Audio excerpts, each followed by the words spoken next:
Are we live? We are. I think I think we live, man. We live in the building. Look, you already know who it is by the sound of my voice. That's right. It's your boy, Mr. 6'9", JT, back in this piece once again. Um, look, we back, man.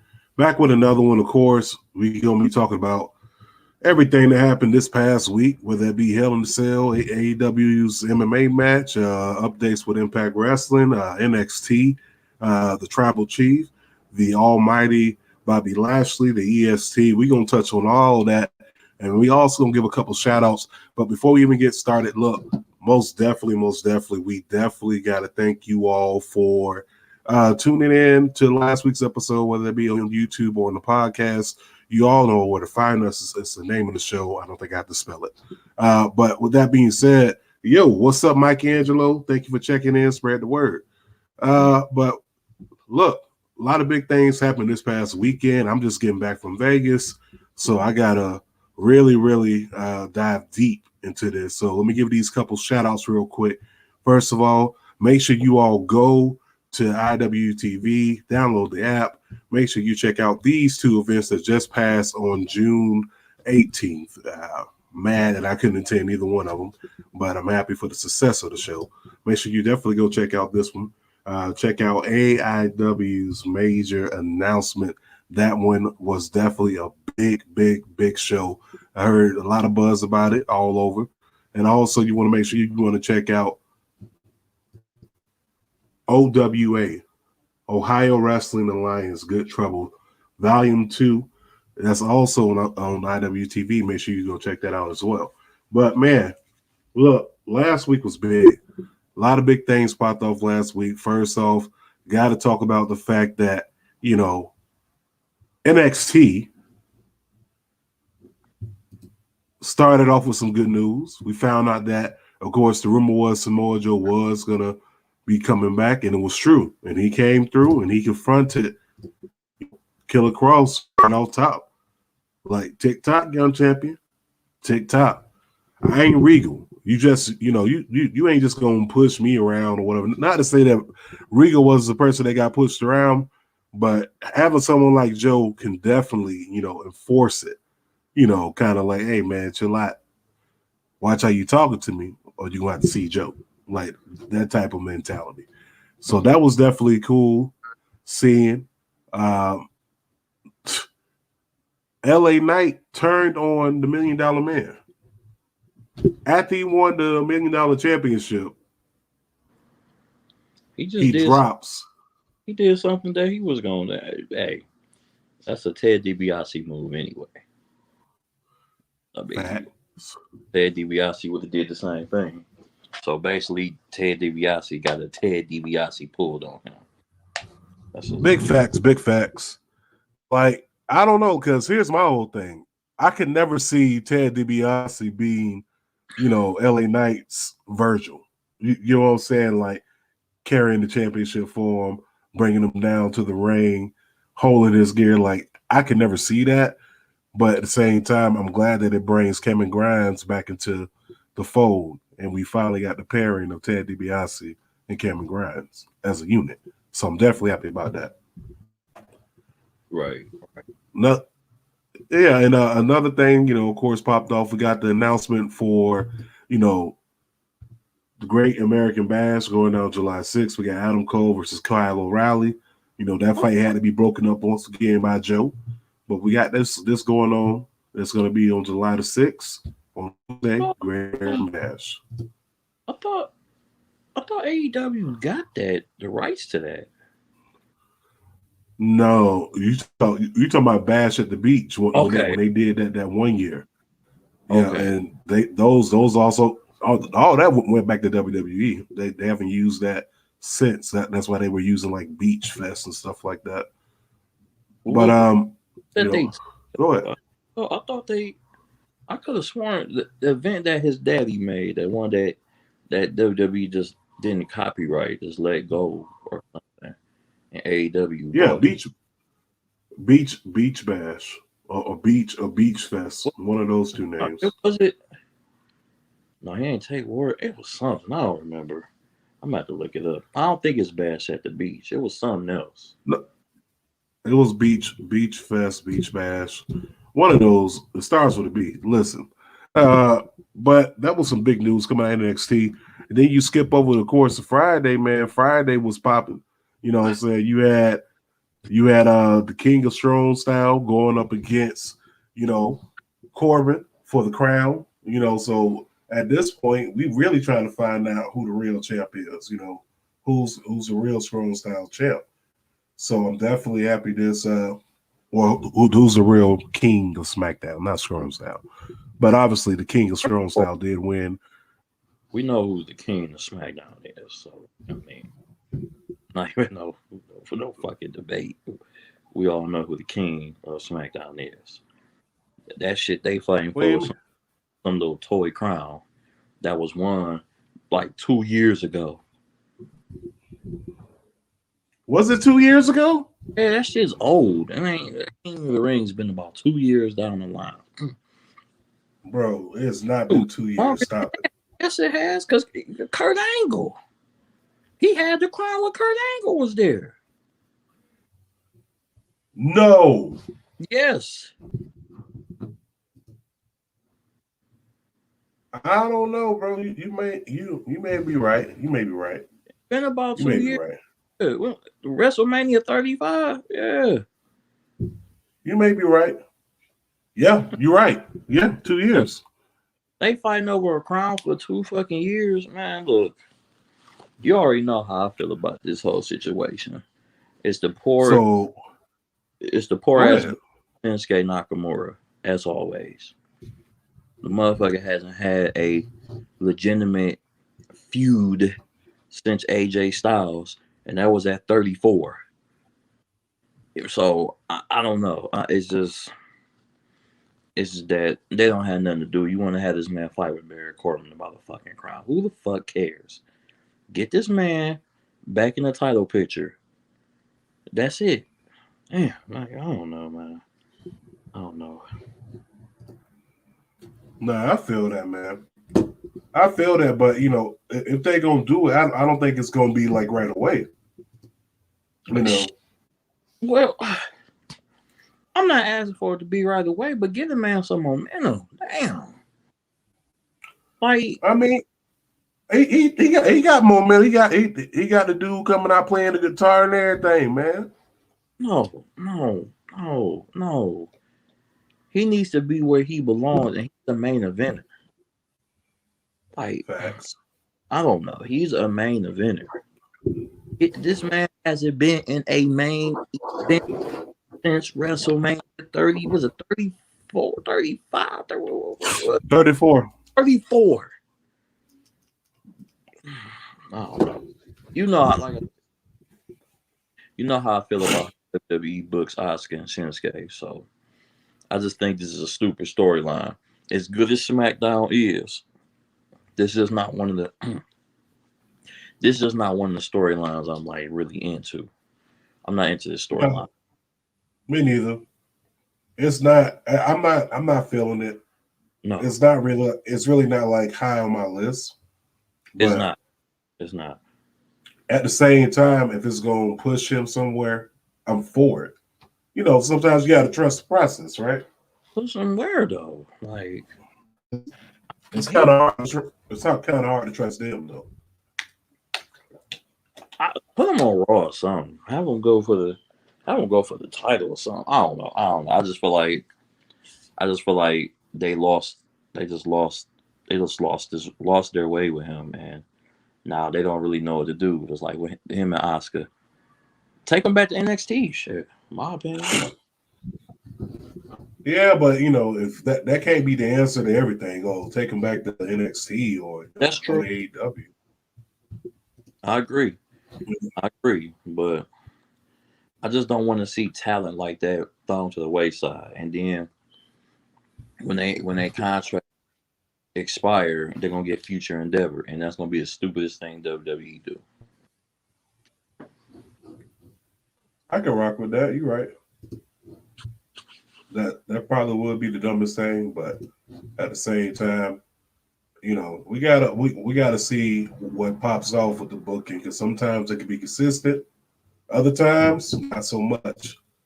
But of course, we had these fellas, you know what I'm saying, my boys, all these my boys right here, you know what I'm saying? Hey, the boys from Africa, how y'all doing this evening? You know, we got a Apollo Crews, you know what I'm saying, got Aziz, you know, representing one time, you know, also, you know, they had a tag team match with KO and Big E, crazy match. You know, that actually, yeah, that one right there did it for me. I definitely appreciated that.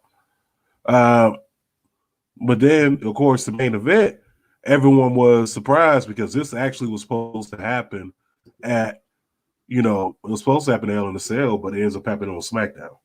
Here's a background about that. Peacock was not happy about that at all. Peacock wasn't happy. Fox wasn't happy. Both sides ain't happy right now. Fox was happy because it's on SmackDown. It's on Fox. It's Peacock, which is owned by NBC, and you know NBC events is like this. So it's like, well, how do you not put the most important match on that card? You know, on our streaming thing that it's like Smack. You right. Fox is unhappy too. Fox wants better ratings, but I don't know. But it's everybody that's unhappy.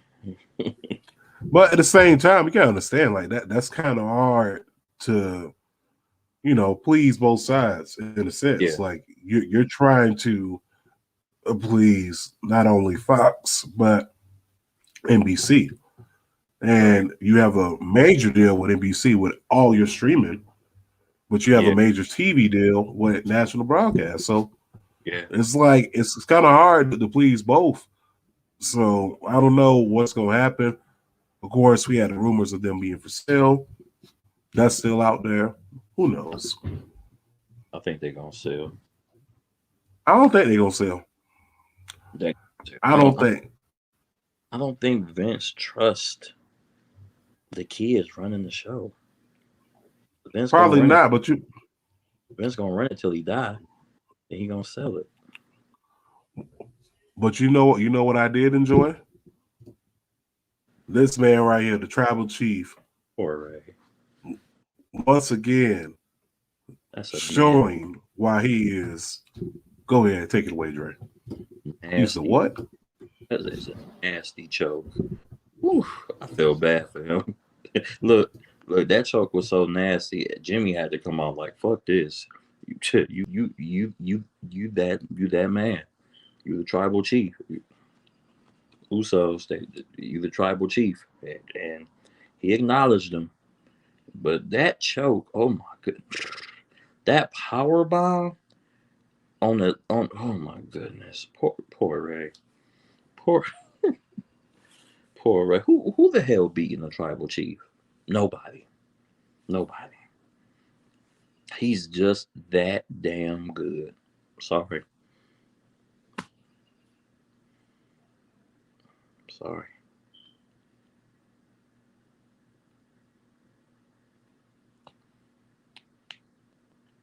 Can't hear you.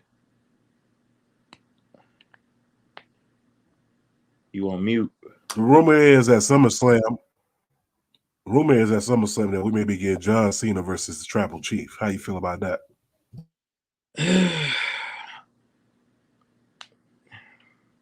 Do we get the which John Cena are we getting?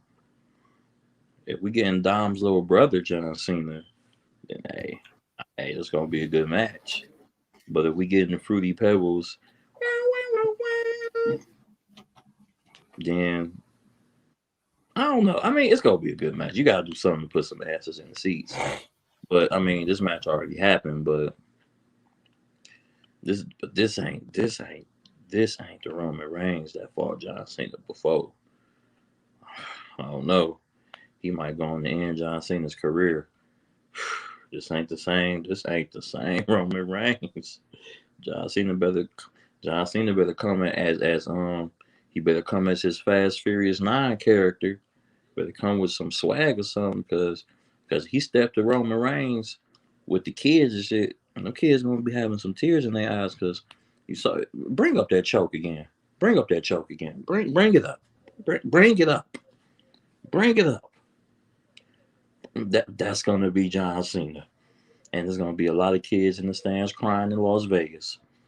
So I don't know.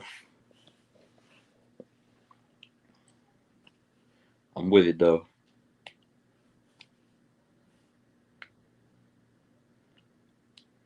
I'm with it for sure.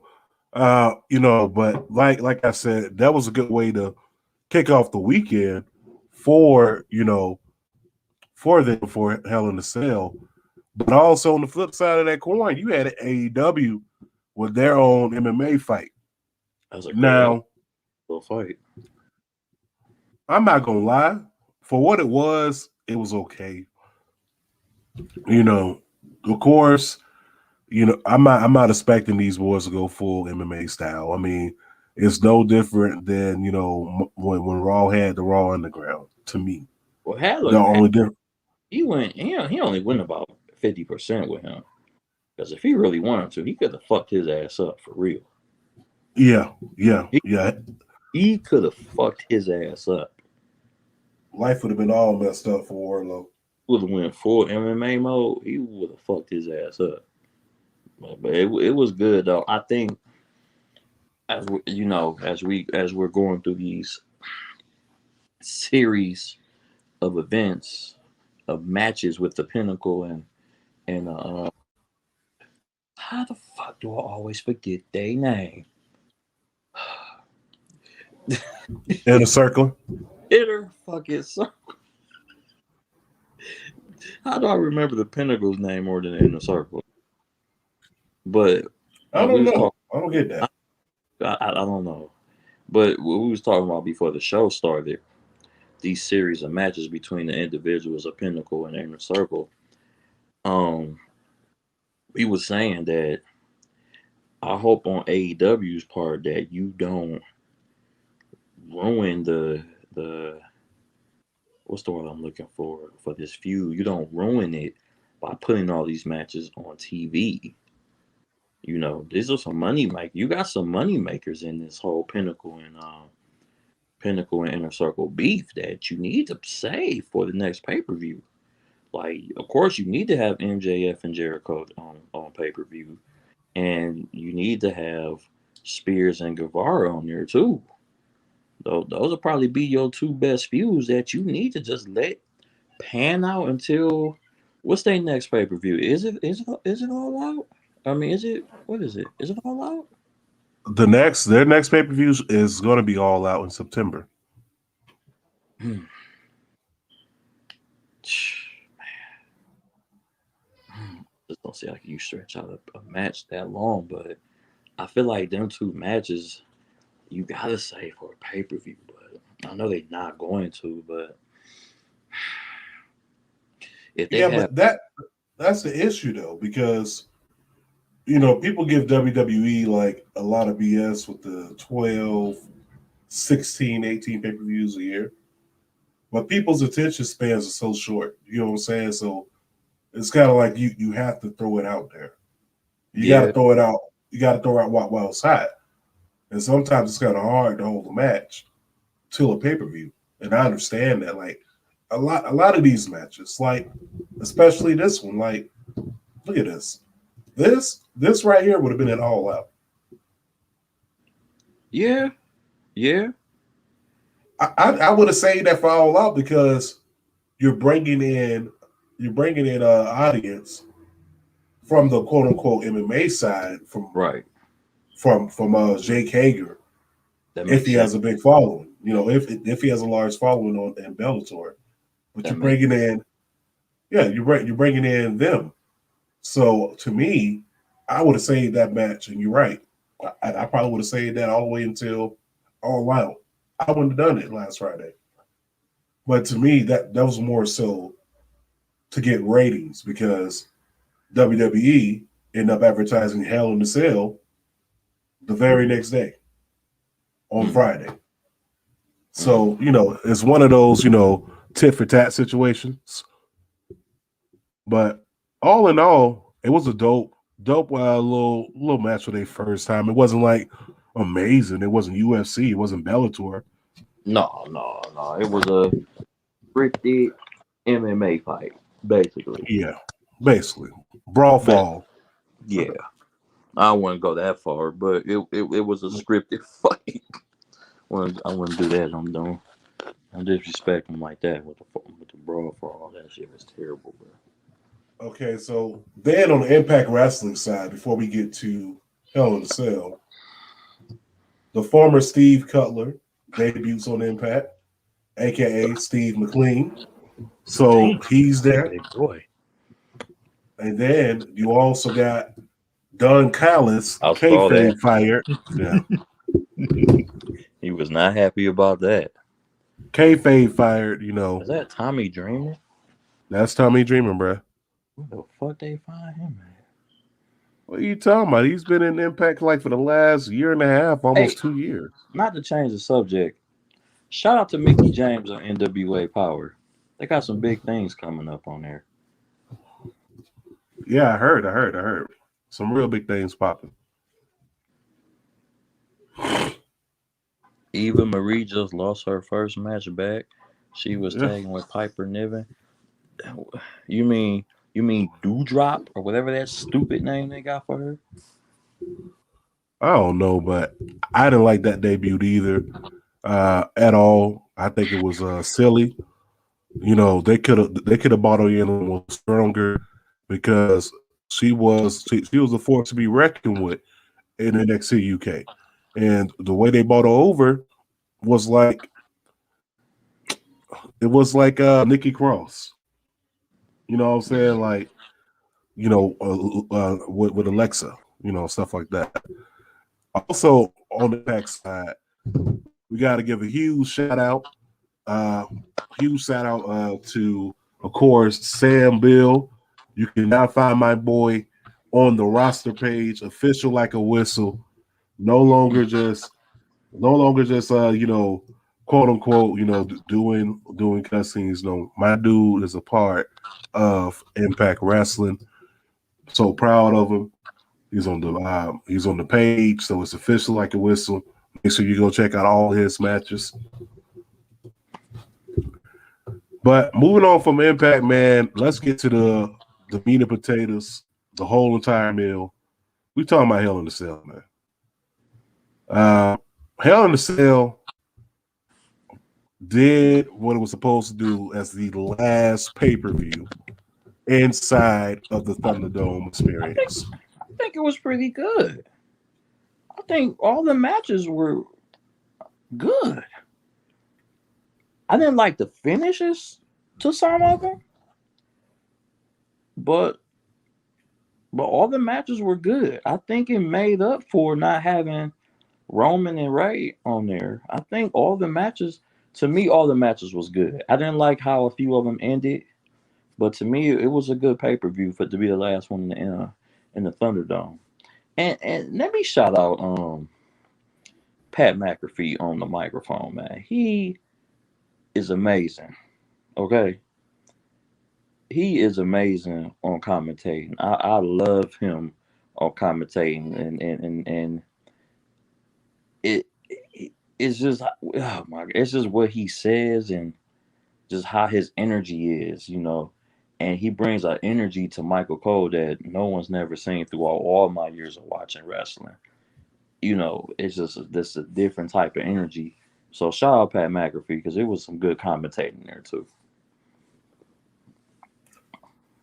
Yeah, he was. To me, I think McAfee was probably one of the smartest hires they did for commentary. Yes, I agree, 100%. McAfee, he's been holding it down, so he's definitely been holding it down. But of course, people gave this match a little, a couple botches here and there. You feel me? Like Charlotte kicking at the air for no reason. But this was one of the matches that I got upset with. The fact that they disqualified Rhea Ripley because she slammed Charlotte's head on the announce table. Man, that is bullshit. Like, listen, do you know how many times I have seen people slam heads on the announce tables? We've seen people go through the announce table and not get disqualified. Like I said, but better. I didn't like that. I didn't like the end of that. I thought it was a good match, minus a few botches. I thought it was a good physical match. But good physical match. Yeah, but like I said, like, this is one of the matches. Prime example. These endings were terrible. So, like, I guess this feud is going to continue the SummerSlam. It's going to have to. It's going to have to because I don't know. Me personally, the women's division on Raw sucks anyway. Ass. I mean, so I don't know. I guess we're going to stress this all the way out to SummerSlam until I guess the man comes back and get her title back. But like I said, a great match, a great physical match. But the ending was just stupid. It was just stupid to me.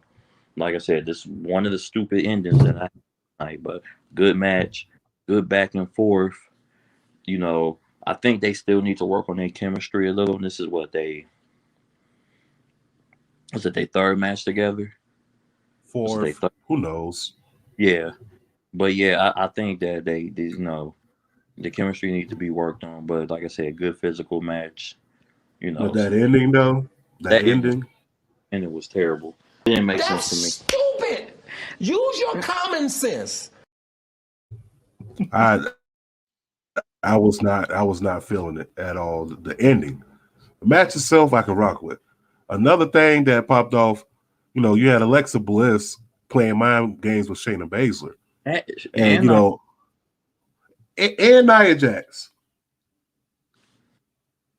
How do you feel about her quote unquote fiend character, Lizzie, or whatever? You mean Lily? Or are we talking about the doll or just her in general? Yeah, Lily. I don't know. All I know is I see Alexa Bliss got a little job done down there, looking nice. But anyway, what I'm saying is, like, I don't know. I don't know what to think, because I just feel like that. What do you do when Bray does come back? How do you incorporate him back in to it? You know, I feel like I don't know. I need to see more. What's the end game with Alexa Bliss? What are you doing with her? Are you going to give her a women's title shot? I don't know. I don't get it, you know. But like I said, the match was good. Like I said, this was another match. This was probably one of the good matches on the card. A lot of mind games. You know, just Alexa Bliss was staring at Nia Jax, and then she just went like this and slapped the shot at Reginald. I think that shit was funny. And then the look she gave Shayna Baszler, and then they just like how he just let go of her elbow. Let go of her arm and stuff. Because I think I hate looking at Alexa Bliss when her arm is dislocated and stuff. Shayna Baszler used to train. Yeah, you're right, Mikey Angelo. She used to be a trained killer. Now, time, yeah, true. But like I said, it was a good match. But I don't know. What you think? But shout out to that job Alexa Bliss got done, though. She looked good. I have no idea. I don't want to know. All you got to do is and look. You can see the difference. I'm Stevie Wonder. I don't see nothing. But anywho, you saw no. Shayna Baszler once again, and I agree with Mike Angelo. Trained killer, assassin. Yeah. You know what I'm saying? Like Shayna Baszler used to strike fear. She used to strike fear into opponents. I'm gonna tell you this. You know what happened though? COVID ruined her. No, COVID ruined her. The COVID pandemic ruined her character. Because I'm gonna tell You you think this. so? Yes, I'm gonna tell you this. One, she had the crowd. She had the crowd when she came. When she came and bit Becky's neck off, she had the crowd. Nah, I mean no. The crowd turned against that, bro. I No, remember that. he had the They, crowd. they were like, what the fuck? I'm telling you, had it been a crowd at WrestleMania 36, they would have booed Becky out the building. Period. You think so? I guarantee it. I guarantee it. They would have booed her ass out the building. That was Shayna's title. I just think that COVID ruined it. They was cheering for you. Remember? Oh, my glasses crooked. Remember at Elimination Chamber with the crowd and how she was whooping everybody's ass in that chamber, and they were cheering. Yeah, They were cheering that shit. they were. I'm telling you, COVID came. COVID ruined her momentum. COVID ruined it. It just ruined it. She did that crowd. If she would have had that crowd, she would have won that title that night. You think so? I know so. I know so. Confidence, I know ain't so. it? I know so. Come on, man. But you know what I know for sure though? Real talk. This is what I know. I know for a fact that it wasn't COVID. It was before COVID. And you're right. The crowd was going crazy because they were saying, what the hell is going on? Why is this chick around here biting people? Maybe, just maybe, this was the start of COVID right there. You know, she biting people and shit. You know what I'm saying? But all I'm saying is this, bruh. I'm saying this. I think personally that she lost her steam a long time ago. And I think it has everything to do with the booking. And it has everything to do with how she viewed. But I think if if someone else was running Raw right Just now, say who it is. If who was running Raw? I don't. No, I don't. I can't say it. I can't say it. I'll say it for you. Someone, if Paul Heyman or Triple H was running Raw, it would be a whole different fucking story. Period. Yeah, true. But at the same time, it's like all the decisions that's been happening with them has only been the result of one man, and we already know what that is. You already know who I'm gonna say it is. Here we go. It's the man. It's the man. It's the man who's been doing it forever. Do-rag Vince. Do-rag Vince strikes again. Strikes again, man. With that, the other match though, I definitely enjoyed from Hell in the Cell.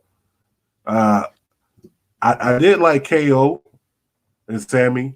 That was dope. KO's gonna take some time off. And it's crazy. As many times as they wrestled, this had to be the best one.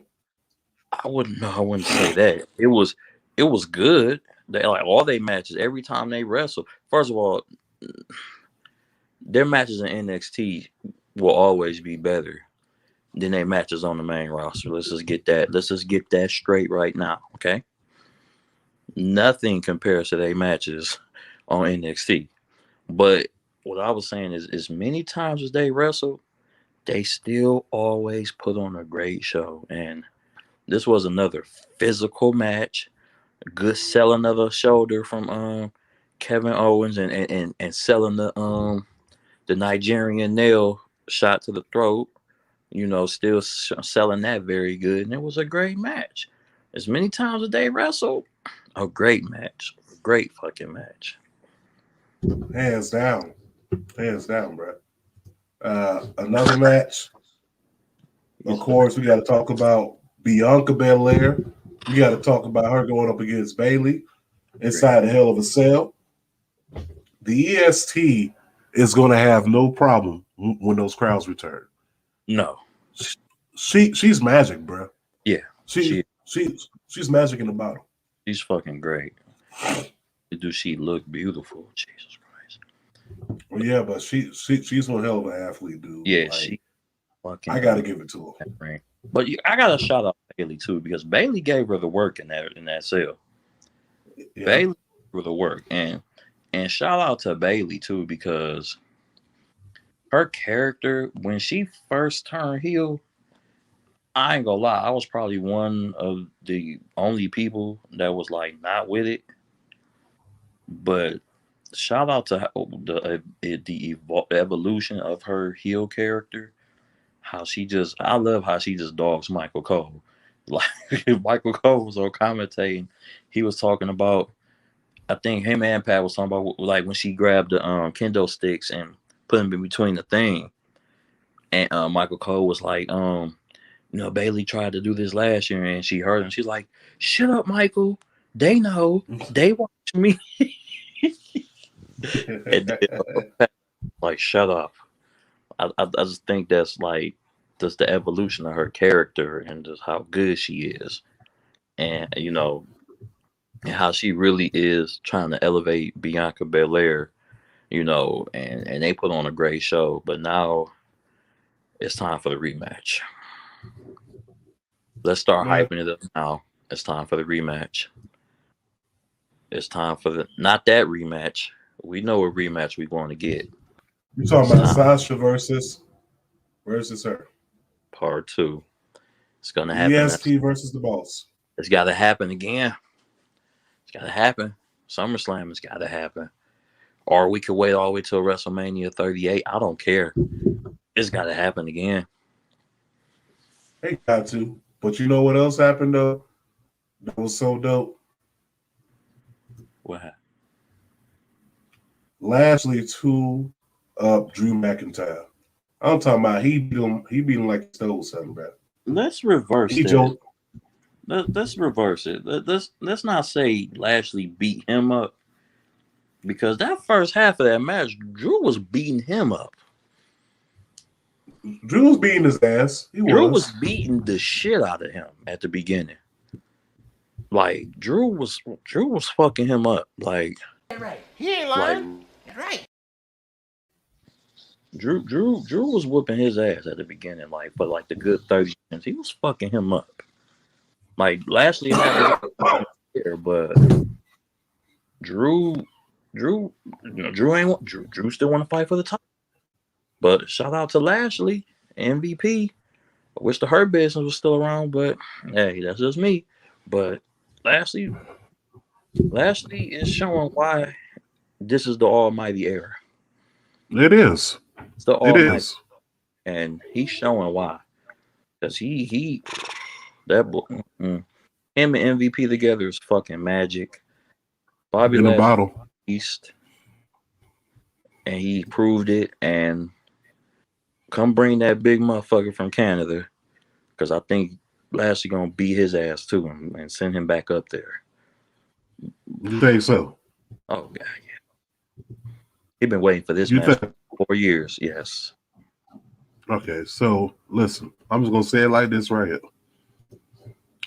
I do appreciate that we got what we definitely needed and wanted on Juneteenth.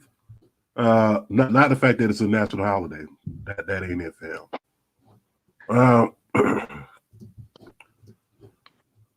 We got the fact that we got, first of all, Bianca Belair, and you got Bobby Lashley. You got them walking out the same way they walked in, with the tribute to the Harlem Heat, with the attire. Yo, this was definitely none other than the crafty handwork of a blessed individual. Yeah, we talking about this man. This Vince right here, I rocks with. Hey, Vince must woman. He must have went to the cookout. He must have got some real nigga potato salad, not the one with the raisins and carrots in it. He got real potato salad with the paprika and the eggs and the relish, all that good shit. And he had them ribs drenched in barbecue sauce. He had chicken off the grill, and he drunk and he drunk a Fago pop, and he played spades with the niggas. He played not playing spades, but he played spades. He played spades. But I do think that it was a good way to end the pay-per-view. It was a good way to end an era. And I think that this only leads to one thing. The one thing that everybody's been clamoring for, the one thing that everybody wants. SummerSlam is coming up, right? Yes, it is. This is what the people want. Gonna happen. Are we gonna get it? Because here's the thing. You already got Cena coming out the woodworks. Rumor is it may be Edge versus Seth. That's gonna happen too. Okay. And I understand that they're trying to sell out a stadium. I understand this. But at the end of the day, I think that is it going to be too much on the card where the other people who have been holding it down for the pandemic era will get overlooked from SummerSlam. You know what I'm saying? Because, you know, if you bring in you bring in a Lesnar, a Cena, a Edge, that's already three big names right there. So that's already three matches off the card. Each pay-per-view, but each pay-per-view standard has anywhere from 5 to 6 matches. Before, yeah, so SummerSlam may end up having 10 matches. It is. But okay, if you do that, okay, let's say Universal WWE Championship on the line, right? Okay. That's a must. You know, you got Edge, so that's 3 matches. Okay, that's your high profile match right there. Yeah, but you got Edge. Okay, all right. So right there, that's 3 matches. What about Bianca? Okay. What about Rhea Ripley? That's 5. What about the tag team championships on Raw? That's 6. Okay. The tag team championships on SmackDown, that's 7. The women's tag team match. Oh, the women's tag team titles. That's 8. Hold on, wait. The US and the IC championship. So you still got to make room for these other matches. So I don't think it's going to happen because it's going to be too much of a clutter, and it's going to go back to what people didn't like, the whole 7-hour pay-per-view experience. Well, are they going to make it 2 days? Nah, they can't. It's already booked for 1. But I think going forward, they should definitely make these pay-per-views, especially SummerSlam, your WrestleMania, and I'm even gonna say I was gonna say Survivor Series, but that's not worth it. Well, Survivor Series, look, back in the day, not for 2 days, bro. No, I'm saying like. Yeah, you make your marquee pay-per-views, which is your Manias, your SummerSlams. Now, though, in your Rumbles, well, you can't make the Rumble a 2 day. Well, you can. Nah, you can't. Think about it. You got 2 Rumbles. You got the championships being defended. If you're gonna do it, then night 8 is just gonna be regular matches, or night B gonna be regular matches with one Rumble. Take it back to the Attitude Era. Step up. I mean, ain't a lot of spots. Step up. You got step up. Show them. Just like back in the day, what they used to do. Hey, you had to step up. Everybody know how important it's gonna be. Step up. You want that payday? Show them why you want it.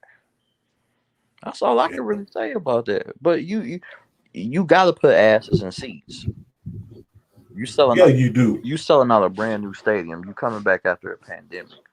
So your 3 matches ain't going nowhere. You're gonna have Lesnar and Lashley. You're gonna have Cena and Reigns, and you're gonna have Rollins and Edge. That's your high profile match. So you're going to have them. And, of course, you're going to get Sasha and Bianca part 2. You're probably going to get Becky. You're going to get Becky Lynch. You're not gonna get well if Sasha don't come back. You'll probably get Becky Lynch in one of them spots. You're either gonna get Becky Lynch and Rhea Ripley, or you're gonna get Bianca and Becky. If Sasha don't come back, if you want to make that for Mania the next year, or maybe you just don't bring Becky Lynch back until the Rumble. Who knows? Yeah, but that's a long time, bro. That's a long time too. Yeah, I agree. But your 3 matches are gonna happen, and you're gonna have your women's championship match, and you're gonna have the other one, and Becky Lynch is gonna be in one of those matches. In order for that to happen, Durag Vince needs to step the fuck down. But we know that's not gonna happen. No, that ain't happening, bro. Having those You might never forget that. matches, you got to get Evans. They're not gonna do anything in their power to get Cena in there, and they're damn sure gonna get Lesnar in there. You got to have the matches. Yeah, at this point, but if they able to pull it off, I'm definitely there.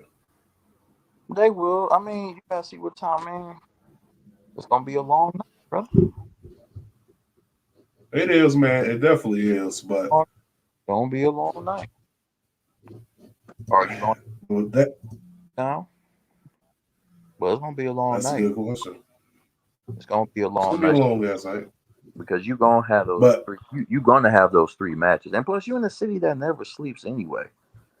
Ain't nobody gonna trust me, I know. Right, you've been there. Did you sleep in Vegas? Barely. Huh? Barely. Barely, right. So trust so me. so here we are. So here's the question. Which one of those matches was match of the night? Your opinion.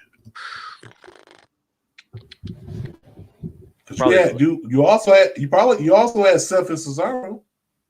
That was a good match too. I didn't like the ending of that either. I didn't like the roll up. I didn't like the ending of that. I wanted that to end a clean, good match. It was a great match, great physical match, as always. You know, Cesaro is fucking strong. When I say strong, that man is strong. How he deadlifts Seth Rollins, that shit was crazy. But I didn't like that match either. I thought the as good as as good as all these matches was, the finishes was like terrible. Like you can't finish matches off like this. And then I was on the little things earlier looking up on the internet, and I think this might be the end of our friend's push. I hope not, but it might be the end of his push. He might be going back down to the thing, back down to catering. I hope not, but I think that might have been the end of Cesaro. No. That's what Dave Meltzer said, but we'll see. I don't know. I don't know what's left. Come on now, dog. What's left? You not? Come on, man. Yeah, it might be. It might be, but we'll see though. But yeah, we gonna see.